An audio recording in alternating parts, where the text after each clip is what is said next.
दोस्तों एक ऐसा मैसेज अभी के टाइम में सभी के फोन में आ रहा है। अगर आप लोग डिफॉल्टर हो, वो मैसेज आने के बाद आप लोग समझ लीजिएगा वह आप लोगों के ऊपर मुसीबत आने वाला है। जी हाँ दोस्तों, ये कोई भी ऐसा नहीं है कि आप लोगों को कुछ और दिखा रहा हूँ और कुछ और बोल रहा हूँ। आप लोगों को सही तरीके से मैं इन्फॉर्मेशन देने वाला हूँ। एक ऐसा एसएमएस अभी के टाइम में लोगों के पास जा रहा है और वो एसएमएस अगर आप इग्नोर करते हो तो सच में ही आप लोगों के ऊपर ज्यादा से ज्यादा जो है मुसीबत आ सकता है। और वो मुसीबत क्या है, कौन सा एसएमएस है, क्या हो सकता है, क्या नहीं हो सकता है, सारा कुछ डिटेल आप लोगों को वीडियो में मिलेगा। वीडियो पूरा ध्यान से देखिएगा, बिना स्किप किए। अगर आप लोग नए हो, अभी तक सब्सक्राइब बटन प्रेस नहीं किए हो, तो सभी से मैं रिक्वेस्ट कर रहा हूँ सब्सक्राइब बटन प्रेस करके बेल आइकन को जरूर जरूर प्रेस करें। इससे क्या होगा, जो भी लोग रिगार्डिंग इन्फॉर्मेशन आप लोगों के साथ शेयर करूंगा इंस्टेंटली आपको नोटिफिकेशन में मिल जाएगा।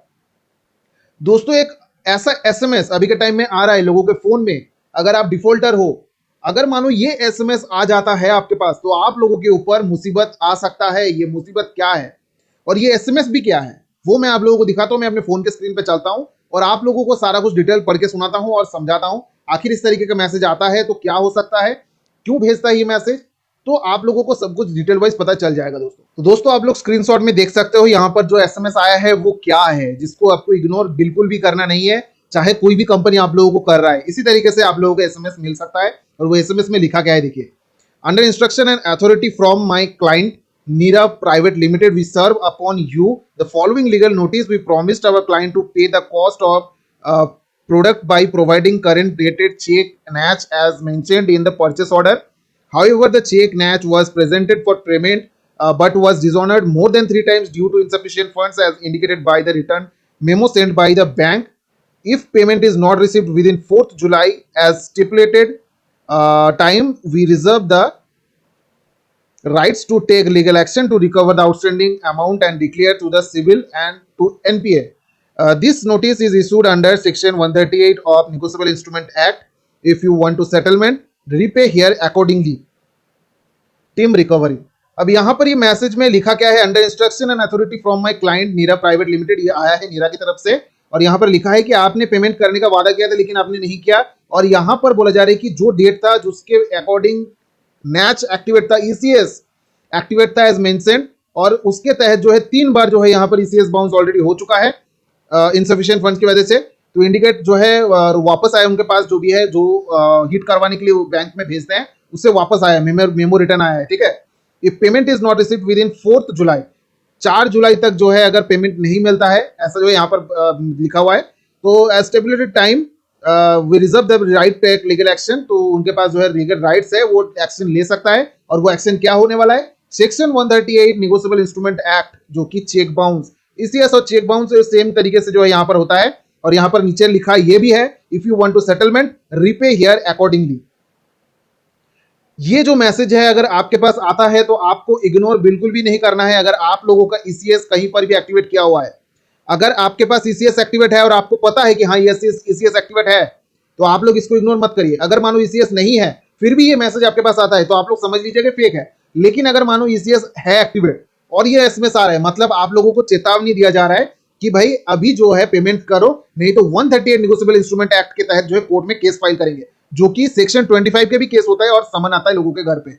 तो ये जो भी है एक मुसीबत है। यहाँ पर ये मैसेज आता है, मतलब आप लोगों को सबसे पहले एक वार्निंग दिया जाता है जो कि दिया गया है।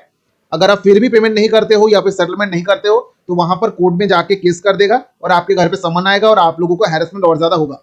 हालांकि हैरेसमेंट होगा तो जरूर, लेकिन यहाँ पर सेटलमेंट ही होगा एट द एंड तक, कोई भी ऐसा बहुत बड़ा चीज नहीं होगा। लेकिन हैरेसमेंट जो है इतना ज्यादा होगा, क्या आप लोगों को बताऊं कि मानो 1000-1500 किलोमीटर दूर जो है ये केस दर्ज होगा और आप लोगों को वहां पर जाना पड़ेगा। तो 1000-1500 किलोमीटर दूर तो सामने तो है नहीं, बहुत ही ज्यादा दूर है, 2-3 दिन तो लग ही जाता है वहां पर जाने आने में। तो यहाँ पर आप लोग समझ सकते हो कि अगर मानो उतना दूर आपको जाना पड़ा, वहां पर जाके आपको वहां पर केस में एडवोकेट हायर करना पड़ा, मतलब खर्चा पे खर्चा होगा, रहने का खर्चा, खाने पीने का खर्चा, एडवोकेट हायर करने का खर्चा, और भी जो भी है कितना बार आपको जाना पड़ेगा वो जो भी है अलग खर्चा। तो यहाँ पर वो लोग इसीलिए आप लोगों को इतना हैरेसमेंट करने के लिए इतना दूर में जाके केस करते हैं ताकि आप लोग हैरेस्ट हो और आप लोग पेमेंट जल्दी से जल्दी कर दो। क्योंकि इतना दूर जाना आना खर्चा किसी के बस की बात नहीं है भाई। काम छोड़ के आप वहां पर जाओ आओ, वो तो जो है ना काम में भी तो लॉसेस होगा, वहां पर भी जो है दिक्कत होगा ना आपको। तो इसीलिए आप लोगों के ऊपर इस तरीके से धमकी देता है। और यहाँ पर मानो ये अगर आता है, अगर ईसीएस एक्टिवेट है तो आप लोगों को यहाँ पर सेटलमेंट कर लेना है। अगर मानो यहाँ पर लिखा भी है, if you want to settlement reply here accordingly. तो यहाँ पर बोला जा रहा है कि रिप्लाई करो अगर आप सेटलमेंट करना चाहते हो, क्योंकि कंपनी जब भी केस करने जाएगा तो वो कस्टमर को पहले वार्न करेगा कि भाई अगर तुम सेटलमेंट करना चाहते हो तो सेटलमेंट कर लो, कोई केस वगैरह नहीं करेंगे, लेकिन भाई सेटलमेंट नहीं करोगे तो केस दे के हैरेसमेंट करके उसके बाद हम सेटलमेंट करेंगे। करना पड़ेगा तब आपको, तब आपके पास कोई ऑप्शन रहेगा नहीं। यहाँ पर आप लोगों को जैसे ऑप्शन मिल रहा है कि आप करो नहीं करो कोई दिक्कत नहीं है, लेकिन कोर्ट में अगर केस चला जाता है तो वहां पर आपको सेटलमेंट करना ही पड़ेगा। मतलब वो मैंडेटरी हो जाएगा, आप वहां से निकल नहीं पाओगे बिना सेटलमेंट किए हुए, ठीक है। तो इसीलिए मैं आप लोगों को बोल रहा हूँ, ये मैसेज अगर आता है चाहे कोई भी लोन एप्लीकेशन हो, कोई भी बैंक की तरफ से अगर आ रहा है तो आप लोग समझ लीजिएगा ये आप लोगों को एक वार्निंग दिया जा रहा है। लेकिन समझ लेना है कि वार्निंग कैसे आ रहा है। सभी बहुत सारे ऐसे जगह से जो है ईसीएस एक्टिवेट नहीं है, फिर भी आपके पास वार्निंग मैसेज आता है, उसको देखने की जरूरत नहीं है। ईसीएस एक्टिवेट अगर आपने कराया है तो ही होगा, चेक आपने अगर दिया है तो ही होगा, नहीं तो वो खुद से कभी भी ईसीएस एक्टिवेट नहीं कर सकता। चेक अगर उनके पास नहीं रहेगा तो वो कैसे आपके ऊपर चेक बाउंस का केस करेगा। तो ये चीज आप लोग समझ लीजिएगा। यहाँ पर आप लोग अगर मानो इस तरीके का मैसेज आपको देखने को मिलता है, तुरंत आप क्या करना है आप लोगों को मैं वो बता रहा हूँ। तुरंत आपको कंपनी के मेल पे जाके मेल करना है कि आपका जो भी प्रॉब्लम है आप उनको शेयर करो। अगर आप सेटलमेंट करना चाहते हो तो आपका अमाउंट वहां पर बताओ कि देखिए मेरे पास अभी पैसा नहीं है, यहाँ पर इस तरीके की सिचुएशन है, आप कोई भी प्रूफ अगर आप दे सकते हो तो वहां पर सबमिट कर सकते हो।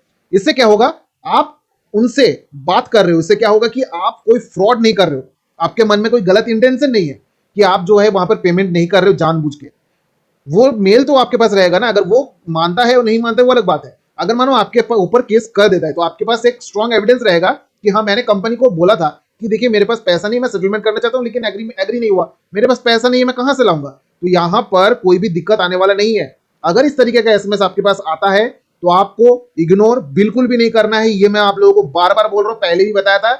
कोर्ट से अगर कोई भी चीज आता है, कोर्ट के तरफ से अगर कोई भी होता है, मतलब ये तो कोर्ट का नहीं है लेकिन कोर्ट में जाने वाला है।